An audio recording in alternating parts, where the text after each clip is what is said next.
Welcome to The Lead, the New Lines Magazine podcast. I'm Faisal Al Yafai, and this is a podcast where we delve into the biggest ideas, events, and personalities from around the world. The Hamas attacks of October 7th marked the beginning of the bloodiest chapter in the Israel-Palestine conflict for years. More than 1,000 civilians, both Israeli and foreign nationals, were killed in the attacks. And since Israel began its retaliatory campaign in Gaza last month, it has killed around 12,000 Palestinian civilians. With anti-Semitism, Islamophobia, and anti-Palestinian racism intensifying across the globe, the war has become inseparable from past traumas from almost all participants, who vow to do whatever it takes to prevent the horrors of the 20th century, for Israelis the Holocaust and for the Palestinians the Nakba, from happening again, no matter the cost.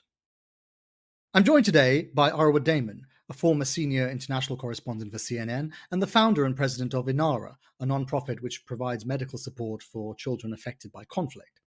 Her two recent pieces in New Lines magazine, As Gaza Braces for a Ground Invasion, The Circle of Violence Continues, and The Gaza War is Traumatizing a Whole Generation on Both Sides, explore how the deep pains inflicted by war persist and compound generation to generation, hardening tensions and allowing the violence to perpetuate indefinitely.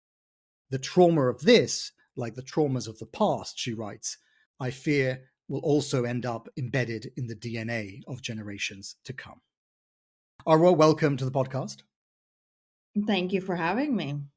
Although you tackle it from quite different angles in these pieces, fundamentally, I think both are really concerned with trauma as both a consequence and a cause of violence.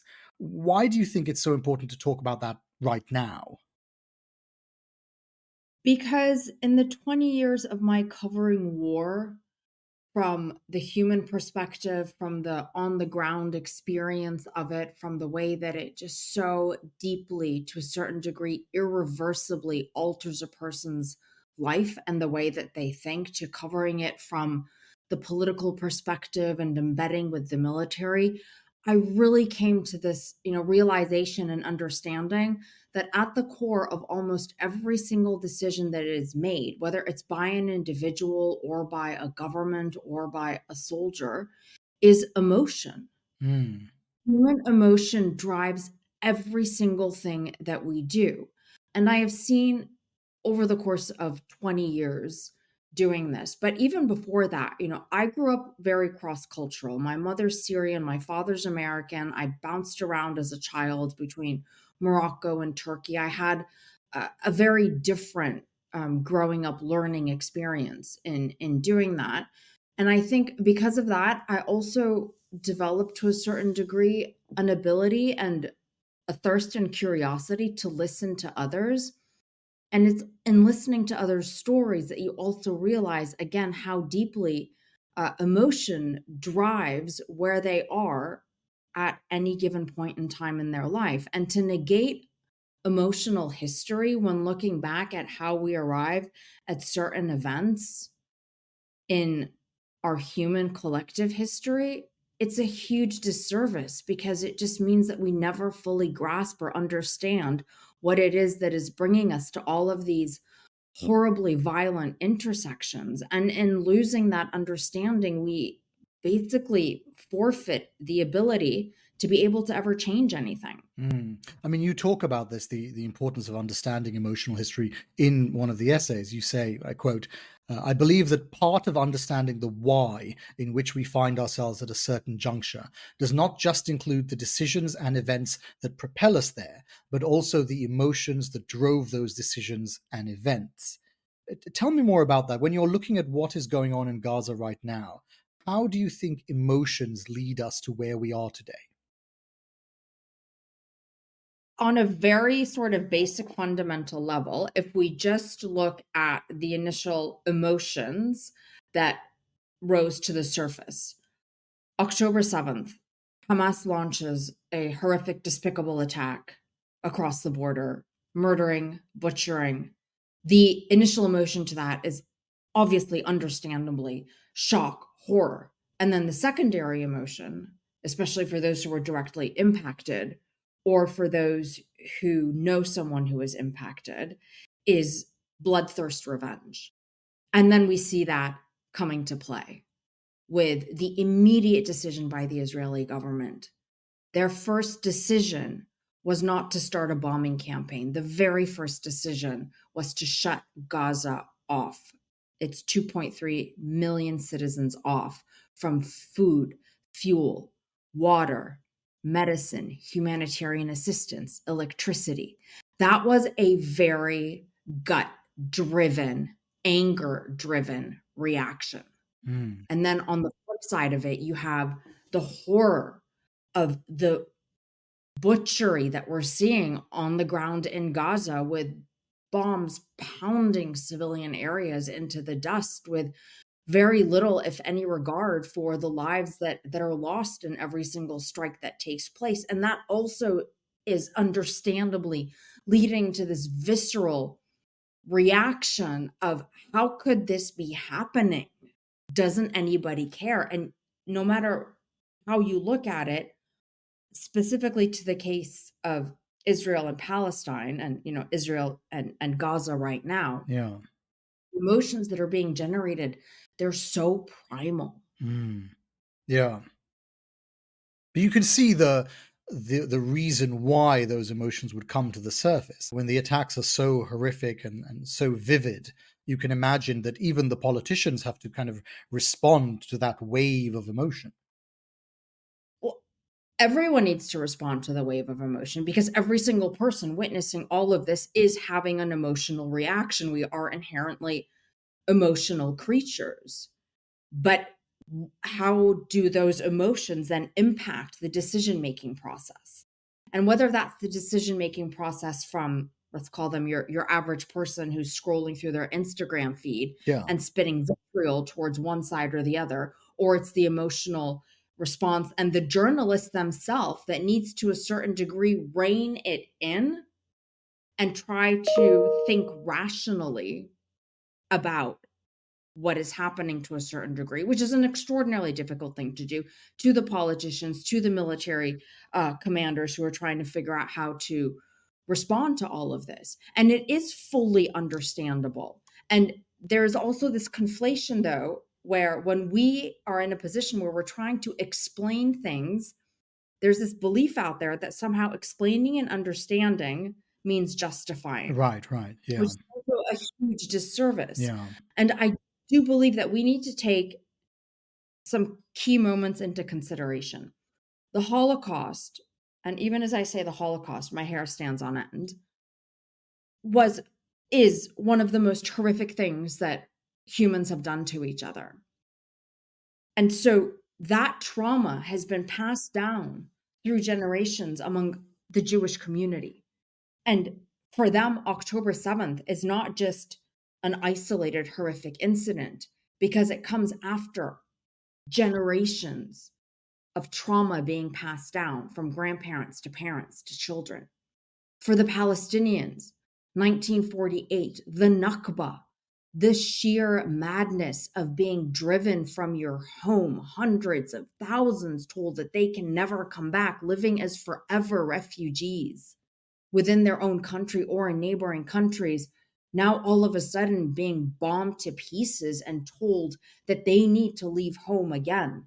And when that trauma is not dealt with over generations, it hardens. And unless it's actually dealt with and confronted, we will not be able to break cycles of violence, because we don't have a real understanding of the trauma and the emotional history of what is leading us to a certain point in time. I mean, I think you could really see this conflict as one that, as you say, has been driven from the start by trauma. I wonder, though, if sometimes we like to look at it like that because it makes it easier to accept the cruelties and atrocities in a way. Like they're easier to make sense of if you think of them as acts of pain rather than as acts of politics. That's assuming that we're separating the two, and we're separating a political trajectory from a trajectory of pain, whereas I would argue that the two are actually embedded with each other, because, again, the political decisions are also driven by emotion and by a certain set of beliefs that one, grows up with, is exposed to, or a trauma that has been handed down to them from previous generations. I don't think we should be separating the two. But do you think there's I mean, how do you think that feeds into the decision making? I mean, the politicians are able to make different decisions, even if they feel the weight of their own or the society's trauma. But very few actually are, if you really think about it. And if you look at sort of key decisions that have been made. And if we just go back to sort of, the war scenario, look at the United States post 9/11.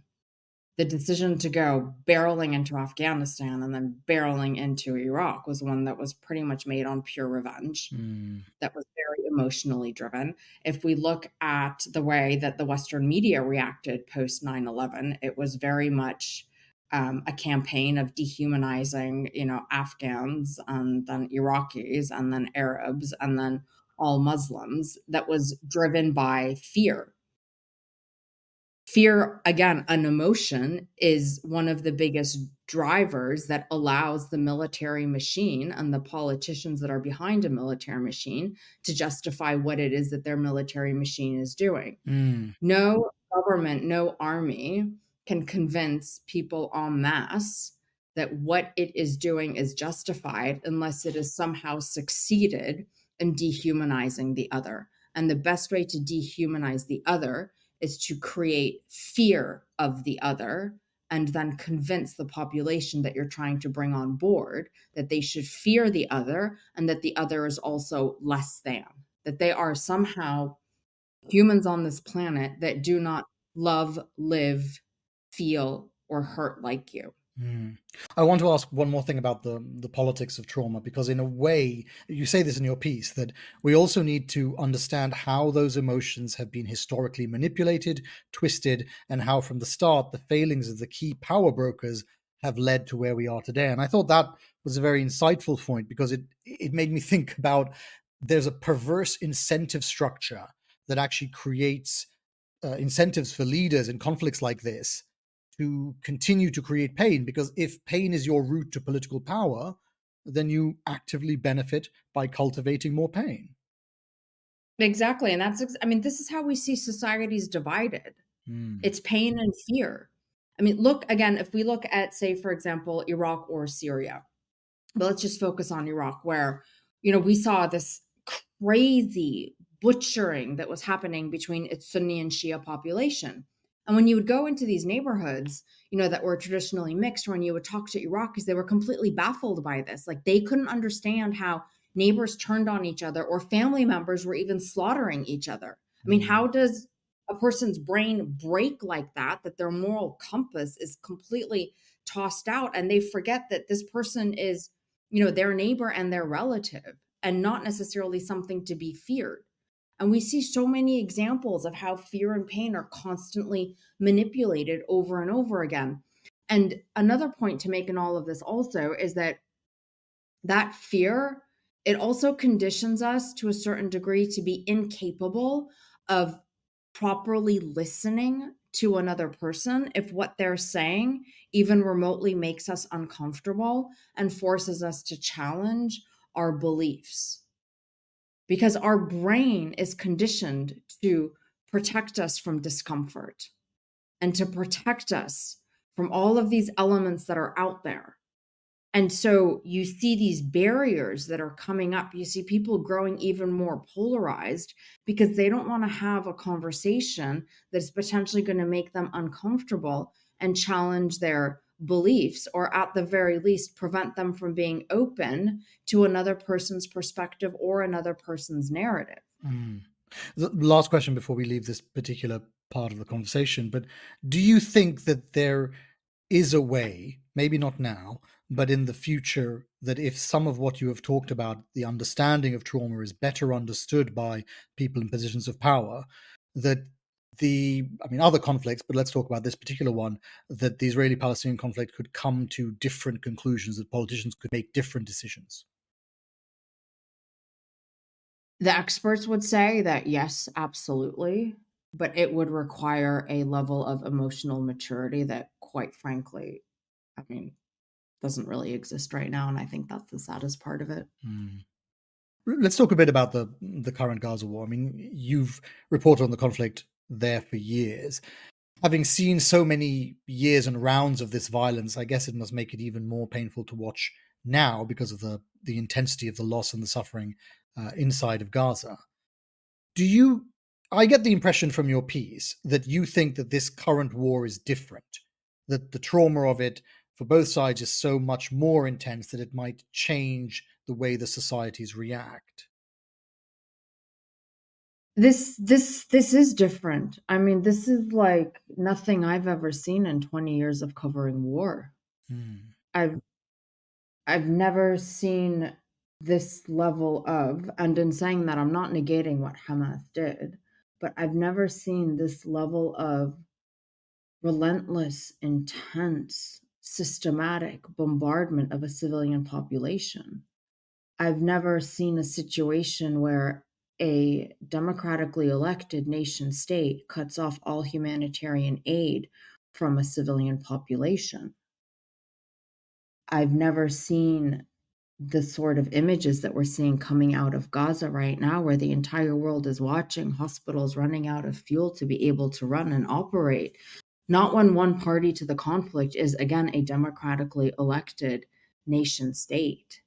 Sure, maybe we saw similar scenes coming out of Syria, but Bashar al-Assad is a dictator. It's a very different scenario, what we're seeing right now. And I think that is really what, makes it that much more painful, especially for the Palestinian population, is they know that their death is being broadcast and that in theory it could be stopped. And again, I'm not at all negating what, Hamas did. And when I saw the images coming out, I mean, I was having, mental flashbacks to similar images that I've seen, post some ISIS or extremist attacks that, I saw Yeah, in Syria and Iraq with the bloody handprints on the walls. I mean, I it was in the reminiscent. hospital, It was reminiscent of that. Yeah, horribly reminiscent. But again, you have this gut reaction to what you're seeing, but then it's a pause, and eventually it's okay. But we can't allow the similarity in certain images to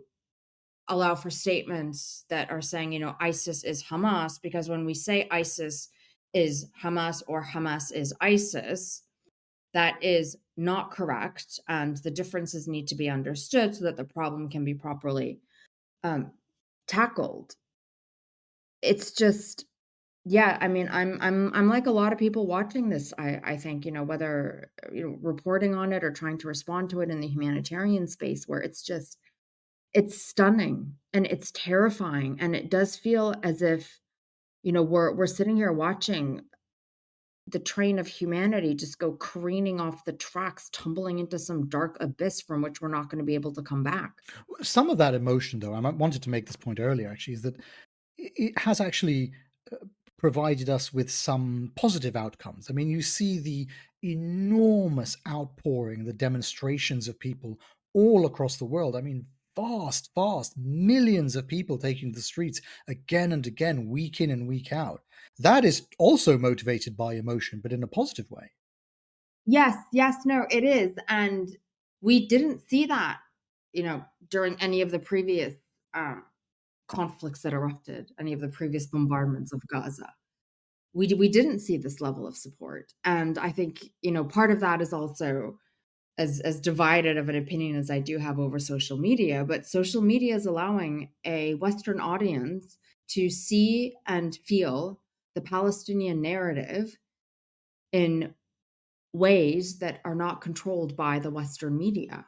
Because before social media came to be, and before Instagram and TikTok and whatever completely exploded in the video sense, Western press and the visuals and the reporting that the Western media put out there was really the only window into the Palestinian narrative that a Western audience had. And that has proven to be changing. And look, Palestinians who I talk to, yes, they're in an enormous amount of pain right now and they can't believe what's happening, but they do also have this sense that, maybe when the dust finally settles from all of this, something will actually finally change to push towards a more long-term durable solution to this nightmare that they've been living for decades right now.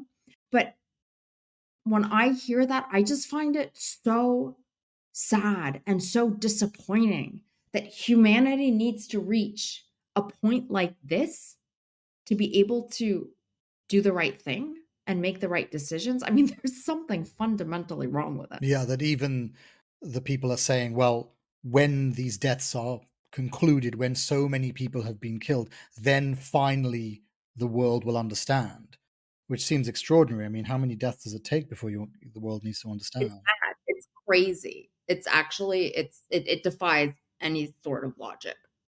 You mentioned the media, so I think let's turn to that for the moment. The media responses, I mean, the American media, the Western media, has received a lot of criticism for taking the Israeli perspective, the framing, in the way that it's approached the war, both prior to and in the wake of the Hamas attacks. Do you feel that that criticism is fair? First of all, I do. But I need to preface all of this by saying that in my entire career at CNN, I was never once censored by the network. And when I reported on this particular conflict, I was always reporting from inside Gaza, or when I wasn't able to get in Gaza, I was still reporting on Gaza. hmm. And that's, by the way, that's something that, of course, other senior journalists have also pointed out, that they haven't been directly censored. But I wonder how you explain the framing, then the framing that favors one side in that sense.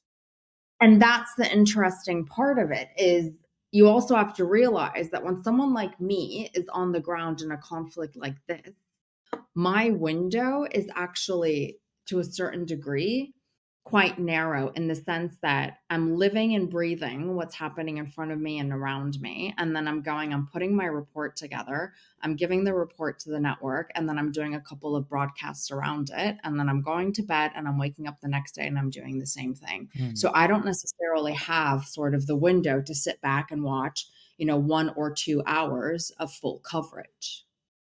And now that I do have that window and that ability is when I'm truly beginning to appreciate the choice in phrasing and the way that other anchors, other commentators, other reporters choose their words and choose how they're putting things. Whether it's deliberate or whether it's because there is a certain level of self-censoring happening, I don't know. But there is definitely something in the way that the Western media has historically and continues to present the story of the Palestinians. And I think, a lot of it is the politics of it. Hmm. There's but and again, this is something that I genuinely don't understand because I do know what it's like, for example, to go into a battle space with a military. And when you go into the battle space with the military, you're obviously inundated with a military perspective. You're inundated with the military talking points, and you're effectively seeing what they want you to see. But there's always a way to add nuance to that. I was watching a report by a Western outlet, and their correspondent was on the ground in Gaza with the IDF, and he was talking about the smell of dead bodies, and then flipped straight into like something else completely afterwards. And I'm sitting there and I'm watching this, and I'm thinking to myself, "Hang on, though, you can add in two more sentences and talk about the smell of dead bodies and not knowing who they were, and mass graves being filled with women and children and men who had nothing to do with any of this." Or when we keep seeing, the press that's in Israel talking about the rockets coming in and, pointing to the Iron Dome and the intercepts. And that's very valid. That's a very valid thing to do. But it also is incumbent on the journalists there, especially knowing that they have no counterpart inside Gaza itself, to point out that Gazans don't have that same alarm system. But I want to ask you Yeah. one more thing about this, because when you say that you're not sure why it is that that framing persists, I mean, that framing persists across almost the entirety of the Western media, with some exceptions, but in general. I mean, And I you say, do know well, why. yeah, let me ask the question that you say, well, I'm not sure why that is. But if you are not sure after 16 years at the absolute apex of the Western media, I mean, who is sure? How much information does it require to be sure where the framing comes from. No, I mean, when I say I'm not sure, I mean, I'm not sure in the sense that have there been directives that have been handed on within the network that I'm not aware of in my little correspondent space? How much of this is maybe something that is being said to a journalist before they're going in to cover the story, that wasn't ever said to me? In that sense, do I know where the perspective comes from? Of course, look, it's a Western network. It's going to present the Western perspective of things. But I don't believe that that allows the journalist to abdicate responsibility to try to understand and insert what is happening in the story, even if they aren't able to fully access it. But the journalist knows what their bosses want. Yeah, I mean, yes, maybe, but that's where it goes down into self-censorship. Like, is there a culture of inadvertently self-censoring because you know if you say something, you might get into trouble? And look, maybe I never cared and I just said things because I never cared if I was going to lose my job or not. Right. Because I knew what was happening in front of me. I knew what I was seeing. And my philosophy has always been if things get complicated or if there's too much mixed up and conflicting and contradictory information, you boil it down to what's in front of you. And if what's in front of you is a dying child or a child who is not able to access medical care that they need, or a civilian family that has been crushed under rubble, that is a fact that is undeniable that is in front of you.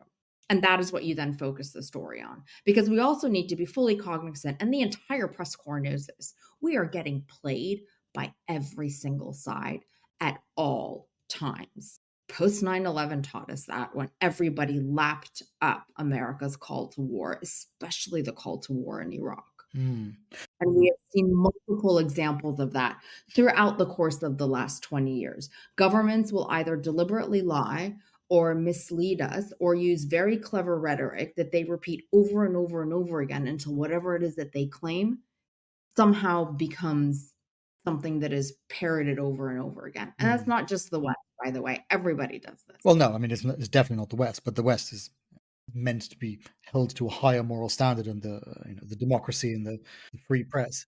Democracy is meant to be held to a higher moral standard. So what happens when a democracy starts breaking away from that higher moral standard? It gives room for others to do exactly the same. And we're seeing it right now again because Netanyahu's justification for X, Y, and Z is, well, the US post 9/11 didn't or did, et cetera, et cetera. Yeah. I mean, it is interesting how much there is a fundamental imbalance between the ability of journalists, even with major networks behind them, to gather information and what the governments can say. Because the governments can just say stuff and everybody has to accept what they say. It's not really funny, but I was laughing that after one of the attacks, the Americans said, well, we've got the information has come to us from a trusted source. And the trusted source is the people doing the bombing. And this kind of circularity in the sourcing and then the justification is why you end up, I think, with the wars, not just these wars. I mean, the other wars you've covered, like in Iraq. And that's the problem, is the Western media doesn't question what Western officials say strongly enough. There's no pushback to it. A soldier can say whatever they want and all of a sudden it becomes a headline.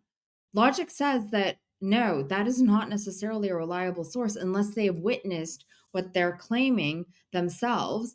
And especially if we're talking about the context of Palestine and Israel, there needs to be more evidence of it because this is in so many ways not just a physical war. I mean, this is a war of disinformation, misinformation, manipulation, the scale of which has surpassed post 9/11, and I never thought I would see that.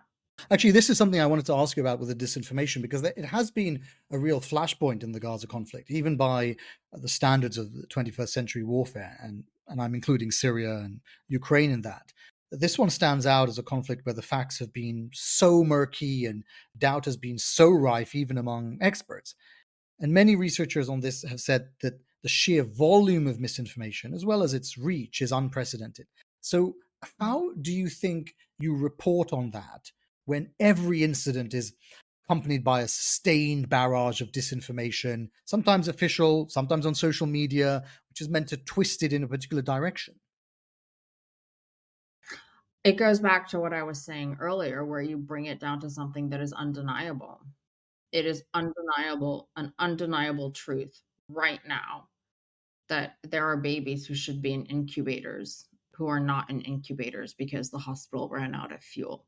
It is undeniable right now that there are only 3 surgeons at Al Ahli Hospital, that is the only functioning hospital in the north, who are having to triage as opposed to actually treat these catastrophic war injuries.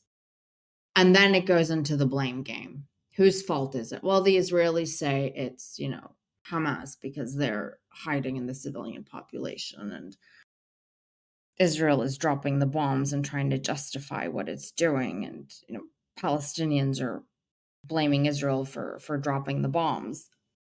And it's really hard to avoid getting sucked into that.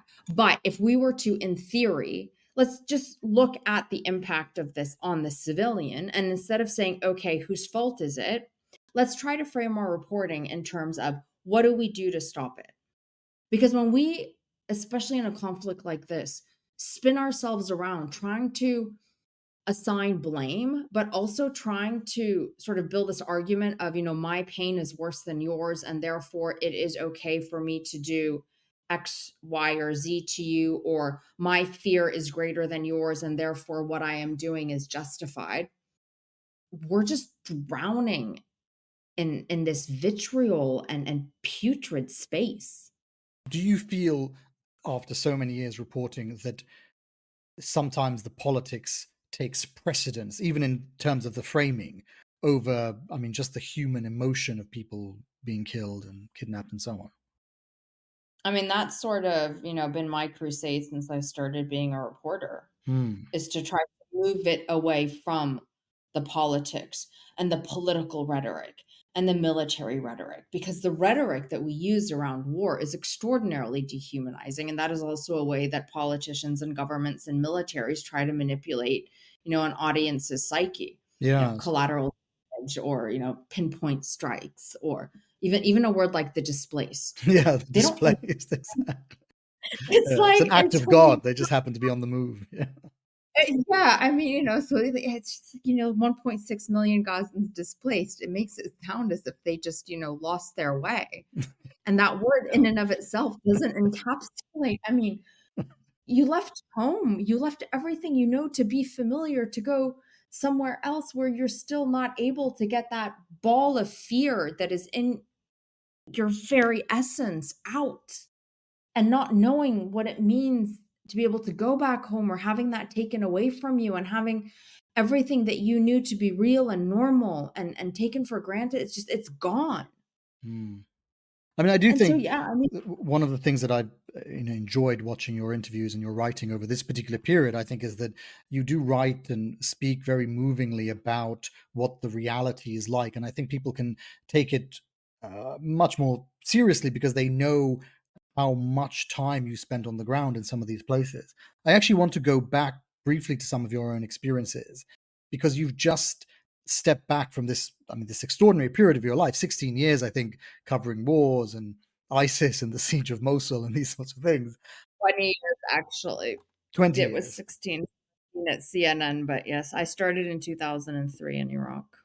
I wonder if that has given you, now that you step back briefly from that, and you have a little bit of perspective on it, I wonder if that has given you some perspective on, A, why we do these things as journalists, but then also sort of what it all means.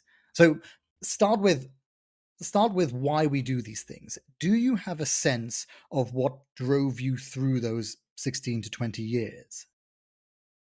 I do, and obviously it changed over time. I mean, I was driven into, journalism because I am Syrian American, and 9/11 had happened, and the anti-Arab rhetoric was just out of control. And I remember thinking to myself, but how can one side of me be talking about another side of me like this?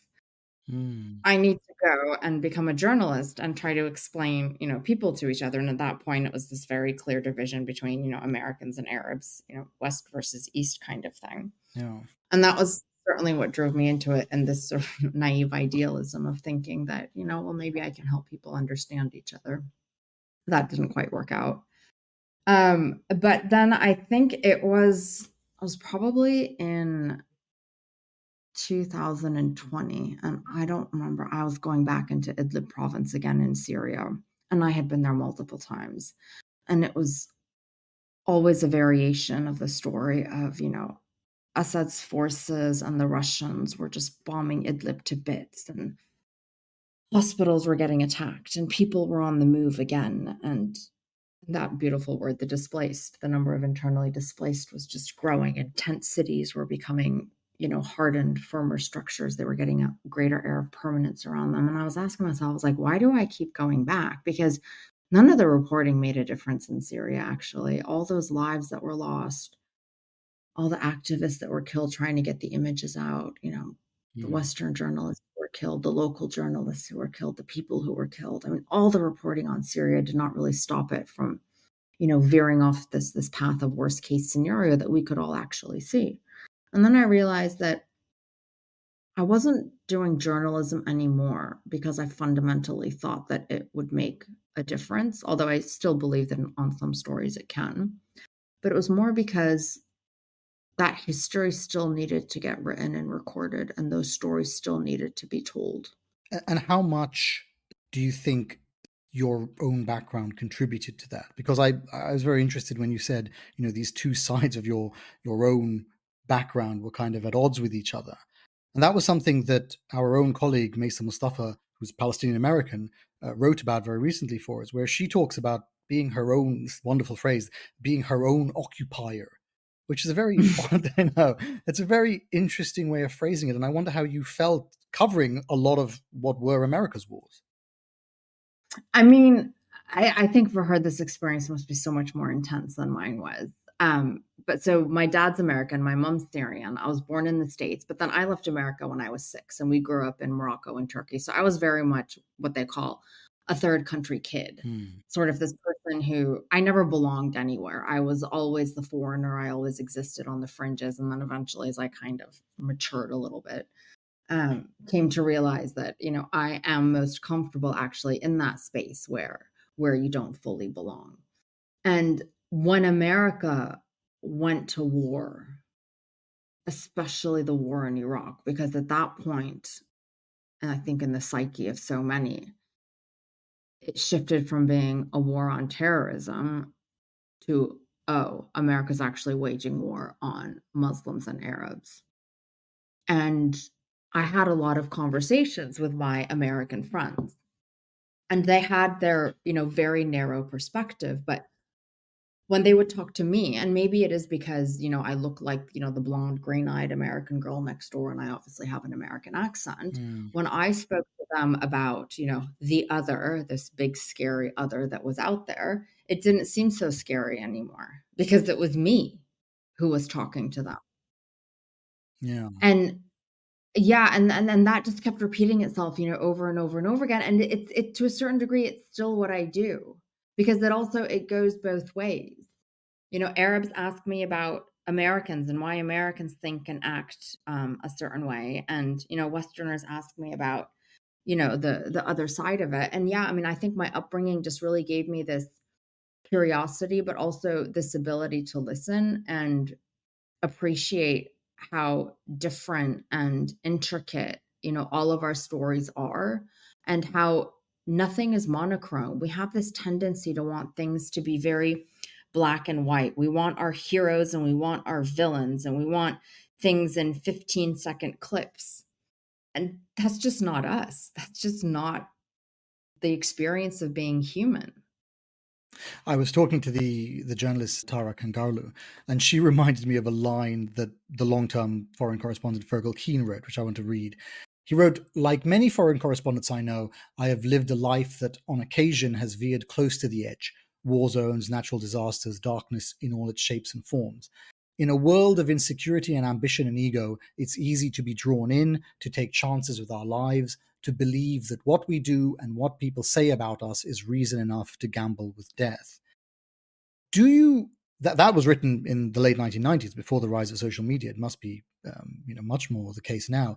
Do you recognize some of that, perhaps in your own motivations or in the motivations of people that you've known, in terms of people who have been on the ground as foreign correspondents?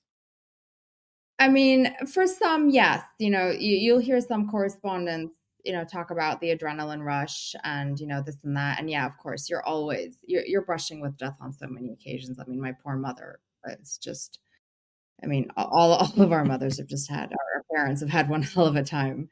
Um, and for me in particular, I mean, do I get scared going into these situations? Yes, absolutely. And I do believe that one needs to have um, a reasonable level of fear, but one that is not overwhelming. And I don't believe that we should be called fearless or that we should think of ourselves as being fearless, because the minute you're in that mindset, then you stop respecting the danger. You need to have fear because you need to respect the danger of the situation that you're in. What really kept me going back, though, I have to say, is it's not the bullets and the bombs. It's actually these moments that usually happen when, the camera's not rolling, and it's when I tend to wish that I was working in print and not in television. Hmm. It's these moments that happen on kind of the sidelines of everything, and it's these moments where you realize that even in the darkest depths of what you're experiencing, there is this simple beauty that is also the human experience.